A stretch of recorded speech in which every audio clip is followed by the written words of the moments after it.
Joseph പീരിയതാണ്. ഞാൻ കേരളത്തിൽ വയനാട് ജില്ലയിൽ നിന്ന് 2021 റിപ്പബ്ലിക് പരേഡിന് പങ്കെടുക്കാൻ വേണ്ടി രാഷ്ട്രീയ ഗോകുൽ മിഷന്റെ ഭാഗമായി ന്യൂഡൽഹിയിലേക്ക് എത്തിച്ചേർന്നിരിക്കുന്നു. അതിനൊരു അവസരം ഒരുക്കി തന്ന ഇന്ത്യ ഗവൺമെന്റിനും ഗവൺമെന്റ് ആനിമൽ ഡയറി ഡിപ്പാർട്ട്മെന്റിന് പ്രത്യേകം നന്ദി രേഖപ്പെടുത്തുന്നു. ഞാൻ കഴിഞ്ഞ 32 വർഷമായി വയനാട് ജില്ലയിൽ ജോലി ചെയ്യുന്നു. 1,10,000-ഓളം AI ചെയ്യുന്നതിലൂടെ 50,000 പരം കന്നുകുട്ടികളെ ഉത്പാദിപ്പിക്കാൻ സാധിച്ചിട്ടുണ്ട്.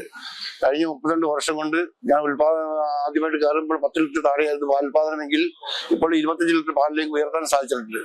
അത് ഈ ഇത്രയും കാര്യങ്ങൾ ഒരുക്കി തന്നതിന് ഡൽഹി കാണാൻ അവസരം ഒരുക്കി തന്ന ഇന്ത്യ ഗവൺമെന്റിന് ആനിമൽ ഹസ്ബൻഡറി ഡിപ്പാർട്ട്മെന്റിനും ഡയറിക്കും എന്റെ താങ്ക്സ് രേഖപ്പെടുത്തുന്നു.